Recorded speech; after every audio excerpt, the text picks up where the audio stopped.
shall share a part of the ancient dragon's power. We shall look for an opening together.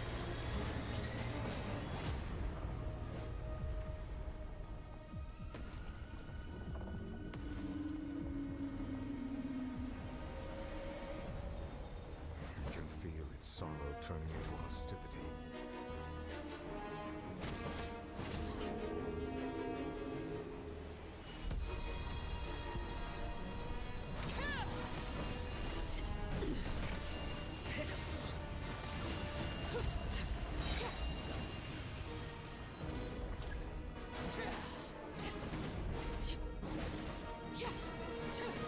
The all-devouring Narwal cannot resist its instinct to devour. Continue to trigger its hostility. Chance will present itself.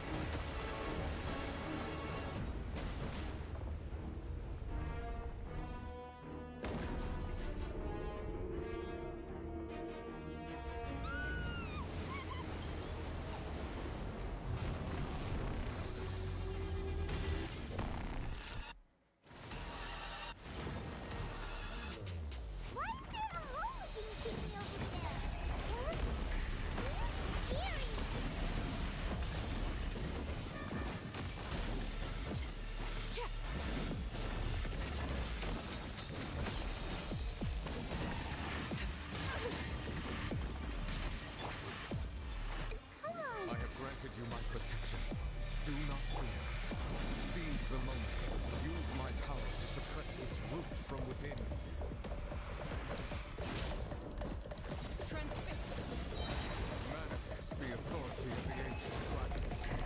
Witness the might of the primordial sea.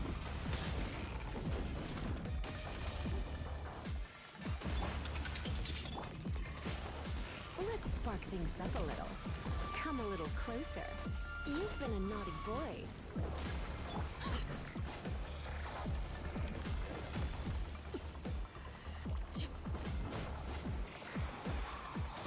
I hear the children singing.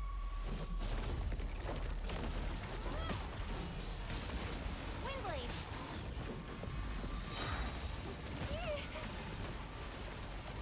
Prepare to be blown away!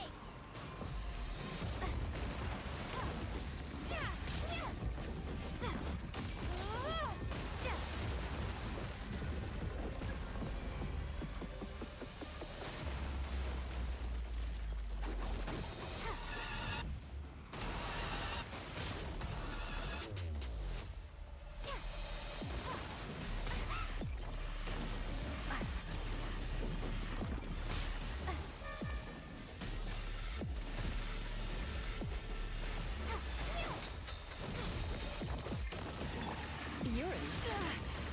Let's dance!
Thanks for helping with the cleanup.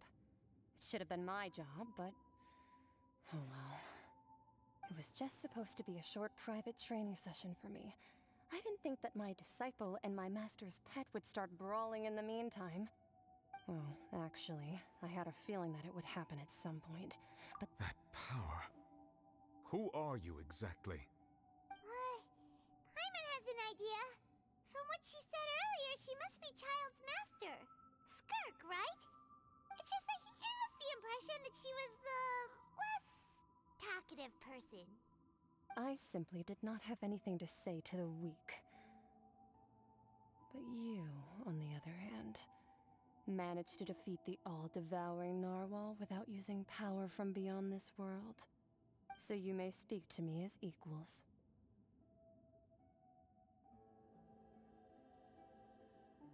I have to agree. It's a strange use of a planet's primordial waters just to raise an all-devouring Narwal. That kind of power is wasted on it. It's not cooperative. It eats too much. And I have more important things to do with my time than pet sitting. The only thing that creature has going for it is its looks. All in all, it fails as a pet. Miss Skirk? I think you might have missed the point. The point being? Well, being that this pet almost destroyed an entire nation. So what sort of person is your master? Well, Child's master's master. Wait, is that right? Oh, right. So you don't know him. Sorry, I assumed you did. His name is Sertologi. Huh? I am unfamiliar with that name. Huh. So Master is insufficiently famous. How should I describe him then? Have you heard of the name The Fowl? The Fowl? Still nothing? Well, how about the Visionary? Vetterfulnir then? Or Gold Rhine-daughter? Ooh, that one we've heard. Rhine-daughter's part of the Hexen Circle. She's Albedo's mom, right? Oh, so you do know that name. To be honest, I also heard all of those names and titles from my master. I don't actually know them either. But I suppose you understand now, yes? My master is likely a similar sort to Rhine-daughter. They are both pursuing some form of perfection. Wait, didn't you also mention a visionary person? Paimon didn't quite catch their name. Actually, never mind that. I believe it expedient to inform you that the all-devouring Narwal used up nearly all its strength fighting you. Such roiling hydro energies will prove difficult for the planet's deep seas to digest. As such, the Fontaine back on the surface has most likely been thrown into chaos. In other words, the prophecy that you've been fretting over should now be in full swing. What?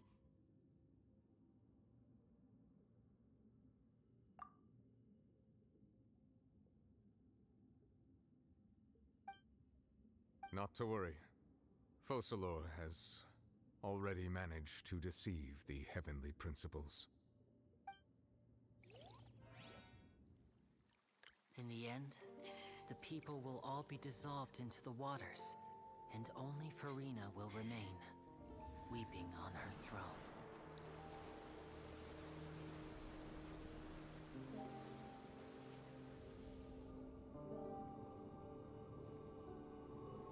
Only then will the sins of the people of Fontaine be washed away.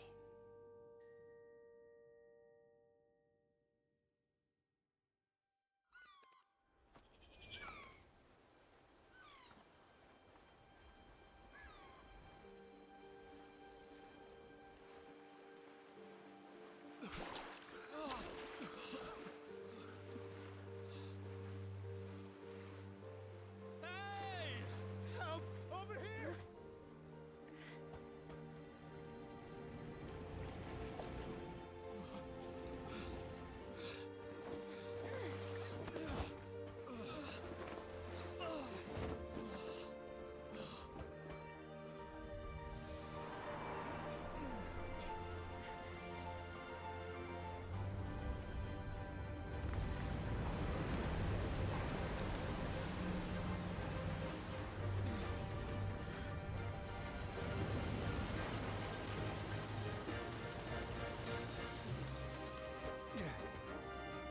initiate emergency rescue!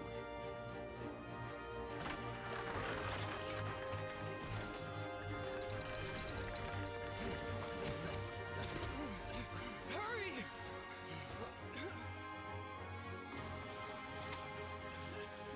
Hey, lend a hand!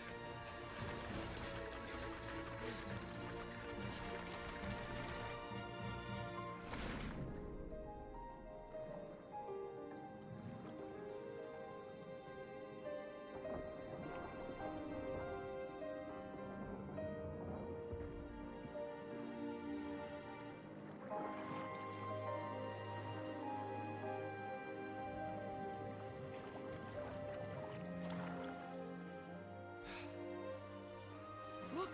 The water's receding!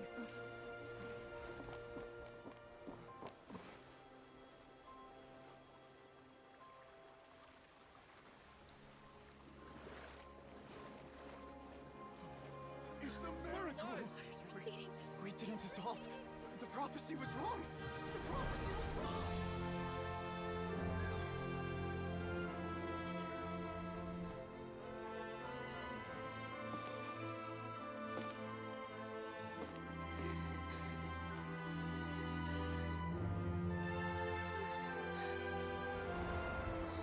Are you alright? Yeah. We're safe. The prophecy was wrong.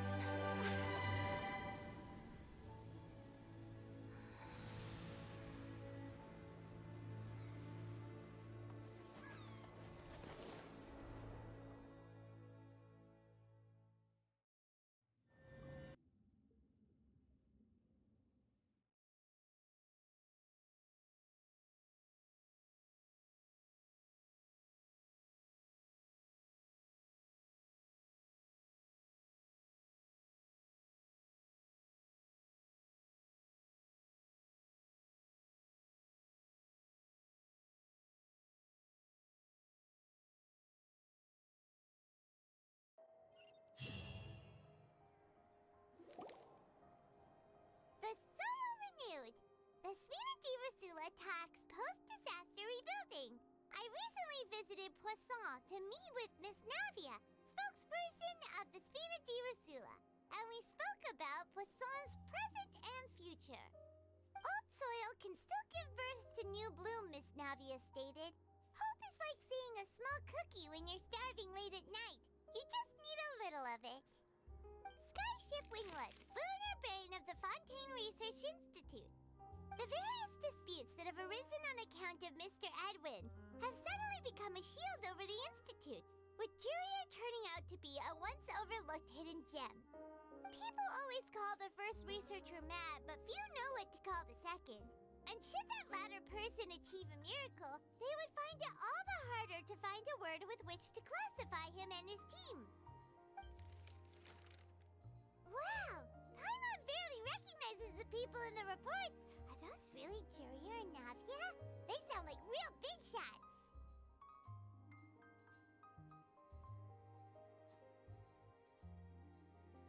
What do you think? Pretty enthralling, huh? The Steambird's idea was pretty simple. With the disaster just having passed, we would print a free edition packed to the margins with good news to calm people down. The value for these big scoops lies in their inevitable follow-ups. We'll publish further reports and go into the stories behind those people. Edwin's assistant, Jurier, created a true flying ship, while Navia is leading people in the reconstruction of their home. I'm sure that these stories could draw even your well-traveled eye. Paimon's curious too!